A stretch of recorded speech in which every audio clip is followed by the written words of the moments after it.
લાખો રૂપિયાની education loan લઈ અમેરિકા ભણવા જાઓ અને ભણવાનું પૂરું કર્યા બાદ નોકરી જ ન મળે તો માણસ કેવા સ્ટ્રેસમાં આવી જાય છે તે ઘણાએ જોયું અથવા ખુદ અનુભવ્યું હશે.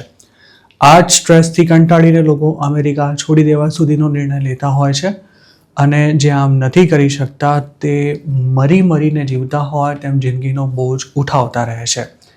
2018માં અમેરિકા ભણવા ગયેલો અને ડબલ માસ્ટર્સ ડિગ્રી કર્યા બાદ પણ H1B સિક્યોર ન કરી શકેલો શશિકાંત રેડ્ડી નામનો એક ઇન્ડિયન યુવક 30 વર્ષની ઉંમરે જ એટલો બધો સ્ટ્રેસમાં આવી ગયો કે કરિયર અને ફેમિલી શરૂ કરવાની ઉંમરમાં તાજેતરમાં જ તેનું અમેરિકામાં હાર્ટ એટેકને કારણે મોત થઈ ગયું છે. શશિકાંતના પરિવારજનોને હેલ્પ કરવા માટે જે ક્રાઉડ ફંડિંગ શરૂ કરવામાં આવ્યું છે તેમાં જણાવ્યા અનુસાર તેણે H1B માટે અથાગ પ્રયાસ કર્યા હતા પણ તે ક્યારે આ વિઝા નહોતો મેળવી શક્યો. વારંવારના પ્રયાસ અને વિઝાની અનિશ્ચિતતાને કારણે છેલ્લા કેટલાક મહિનાથી તે ખૂબ જ સ્ટ્રેસમાં હતો તેવું પણ આ અપીલમાં જણાવાયું છે.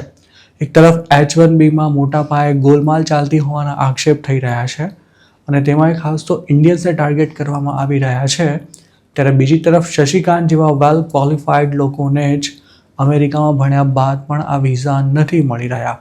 શશિકાંતે અમેરિકામાં ખૂબ જ મહેનત કરી હતી અને તે પોતાના ખર્ચા કાઢવા માટે ઓર્ડિનરી જોબ્સ પણ કરતો હતો, પણ લાઈફમાં સેટલ ન થવાનો સ્ટ્રેસ તેને અંદરથી ખતમ કરી રહ્યો હતો. ફેબ્રુઆરી 16ના રોજ તેને છાતીમાં દુખાવો ઉપડ્યો હતો અને હોસ્પિટલમાં તેણે ટ્રીટમેન્ટ દરમિયાન જ દમ તોડ્યો હતો. જવાન જો દીકરાનું મોત થઈ જતાં શશિકાંતના માતા પિતા ખૂબ જ કફોડી સ્થિતિમાં આવી ગયા છે.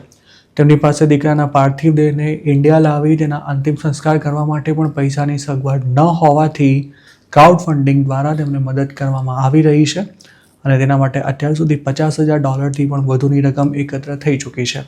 શશિકાંતના આકસ્મિક મોતને વોર્નિંગ સાઇન ગણાવતા અમેરિકામાં રહેતા ઇન્ડિયન ઓરિજિન એન્ટરપ્રેન્યોર વિજય તિરુમલાઈએ પોતાના સંતાનોને અમેરિકા મોકલવા માંગતા પેરેન્ટ્સને એવું જણાવ્યું હતું કે જો તમારી પાસે EB-5 પ્રોગ્રામ હેઠળ ઇન્વેસ્ટમેન્ટ કરી સંતાનોને ગ્રીન કાર્ડ અપાવવા માટે પૈસાની સગવડ ન હોય તો તેમને અમેરિકા મોકલવાનું સાહસ ન કરશો.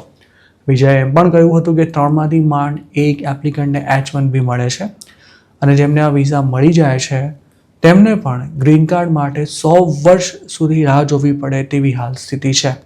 વિજયનું એવું પણ કહેવું હતું કે જો $1 મિલિયન ખર્ચીને EB-5 ઇન્વેસ્ટમેન્ટ વિઝા ન લઈ શકો તો ખોટા સાહસ કરી સંતાનને અમેરિકા મોકલવાનું રહેવા દેજો.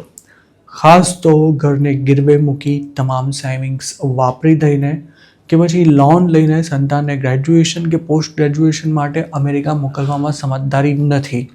તેના બદલે આટલા જ રૂપિયાથી જો ઇન્ડિયામાં કોઈ બિઝનેસ શરૂ કરશો તો વધારે શાંતિથી અને ખુશીથી તેમજ ફેમિલી સાથે જ ત્યાં રહી શકશો.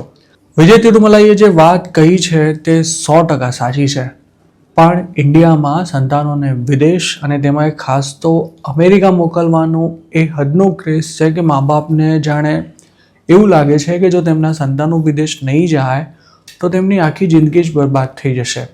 અમેરિકા સહિતના દેશો પોતાની ઇમિગ્રેશન પોલિસી ખૂબ જ કડક બનાવી રહ્યા છે અને ત્યાં જોબ ઓપોર્ચ્યુનિટીઝ પણ ઘટી રહી હોવાથી એવી સ્થિતિ છે કે એજ્યુકેશન લોન લઈને ભણવા જનારાને હપ્તા ભરવાના ફાંફા પડી રહ્યા છે અને સ્ટુડન્ટ્સ ભણ્યા બાદ લોન ચૂકતે કરવા ફૂડ ડિલિવરીથી લઈ મોટેલમાં સાફ સફાઈ કરવા સહિતના કામો કરી રહ્યા છે.